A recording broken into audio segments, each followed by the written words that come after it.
Welcome to Eureka Math. I'm Mr. Shankel. I'm going to be helping you today with Lesson 3, Module 3, Lesson 10. Let's get started. Last lesson we learned about creating ratio tables. We're going to use those tables again to create some equivalent ratios. And the situation that we find ourselves in the classwork today is that we are making a fruit salad, and for every quart of blueberries that you add, you would like to put in 3 quarts of strawberries. So the ratio then is 1 quart of blueberries to 3 quarts of strawberries. So let's get that in there now. So there's our beginning ratio, and then we're going to complete this table with equivalent ratios, and we learned in the last lesson that we can just skip count in order to accomplish that. So I want you to do that for table 1 only now. Do that and we'll come back and give you the answers.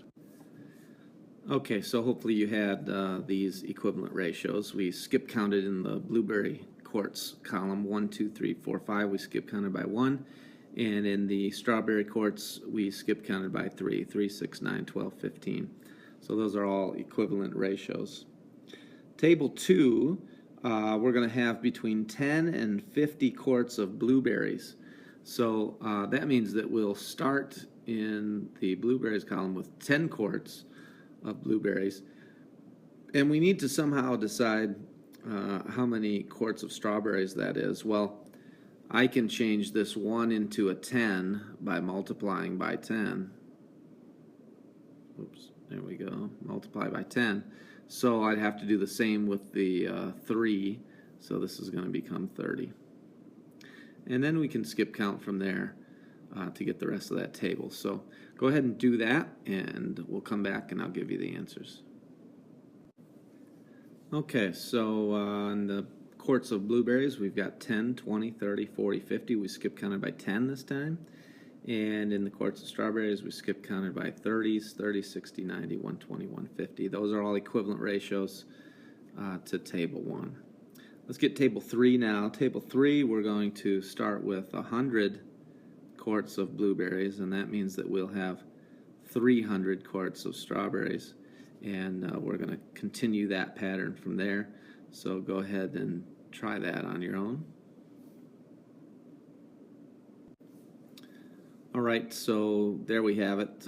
We skip counted by 100 in the blueberry column, 100, 200, 300, 400, 500. And for the strawberries, 300, 600, 900, 1200, 1500. And those are all equivalent to our original ratio 1 to 3.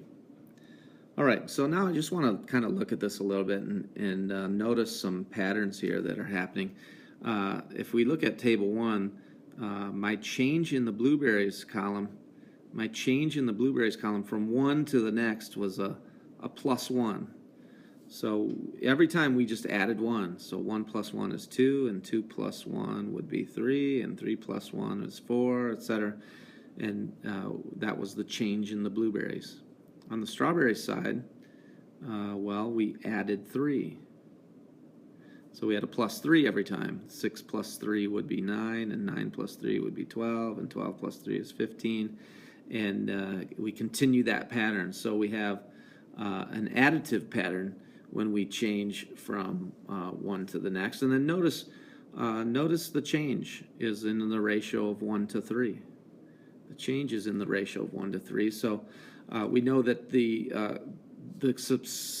subsequent ratios are going to be equivalent because we've changed them in that way. It's true also in table 2. Notice that we added 10 here, so that's a plus 10. And then over here we added a plus 30, so that's a 10 to 30 ratio, and if we reduce that, it would be a 1 to 3. So our change keeps in line with our equivalent ratios. And then in table 3, we've got a plus 100. And then on the other side, we have a plus 300. So if we reduce that, then we get 100 let's see, there we go. 1 to 3 ratio again, so we keep our ratio. So these equivalent ratio patterns have a pattern, or equivalent ratio tables have a pattern that's an additive pattern when you look at the columns. There's also a multiplicative pattern here, and let me change colors here so you can kind of see this. Notice that if we start at 1 and we change to this 3, we've got to multiply by 3 to make that happen. Okay, so, and that's the same for every one of these. 2 times 3 is 6, and 3 times 3 is 9, and 4 times 3 is 12, and 5 times 3 is 15. So we have this also this multiplicative pattern, and in fact we call this number the constant. And we see the same thing over here. We can take this 10 and multiply it by 3, and we get 30. So 20 times 3 is 60, and 30 times 3 is 90, and 40 times 3 is 120, etc. So we have this multiplicative pattern as well in these equivalent ratio tables. And then same thing in table 3. 100 times 3 is 300. 200 times 3 is 600, etc. So there's a lot of patterns here, and they have to hold in order for all of the ratios to be equivalent, and in our case they definitely do. All right, let's take a look at a couple of examples here. The following tables were made incorrectly. We're going to find the mistake and then create the correct ratio table. So we already said that our tables need to have some patterns here, and the first one is it's got to have an addition pattern from one entry to the next. So it looks like we're adding 2 on the hours, and that's fine. And then this has to also be 2, and this has to also be 2, and it looks like it is. So that's good. And then if we look on the pay in dollars column, looks like we're adding 16. And so we would have to add 16 every time, and 40 plus 16 should be 56. So here's, I think, our first error. We can check that by also seeing what our multiplicative pattern is. And we know that 3 times 8 is 24. So if we multiply each of our hours column by 8, we will get our pay in dollars column. So 3 times 8 is 24, that one's good. 5 times 8 is 40, that one's good. 7 times 8 is 56, and that's what we said it should be when we checked it last time. So that one's there. And then 9 times 8 should be 72. So it looks like our only error is in that column there. So we can create the correct answers by just saying, well, if the hours were 3, 5, 7, and 9, that's all right. Then our pay in dollars should be $24, $40, and then here's where our change should be. It should be $56, and then the last one's $72.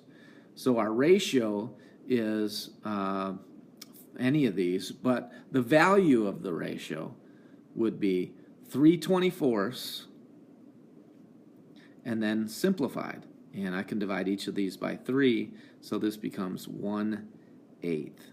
And then what does that mean?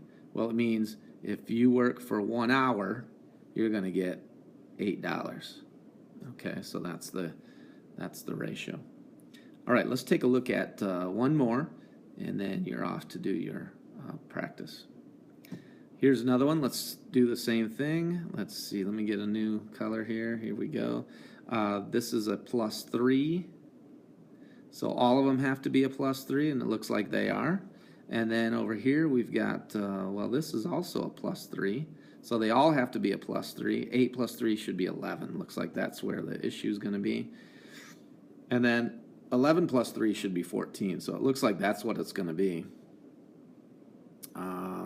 Unless we had an error up top, which is also possible. Could have had an error right here that I didn't notice. Well, the only way to know is to check our multiplication. So 1 times what is 5? Well, it has to be 5. And then 4 times 5, wow, so this should be a 20. And 7 times 5 should be 35. And 10 times 5 should be 50. So we've got quite an error there. Okay? Hope that helps. I'll see you again next time.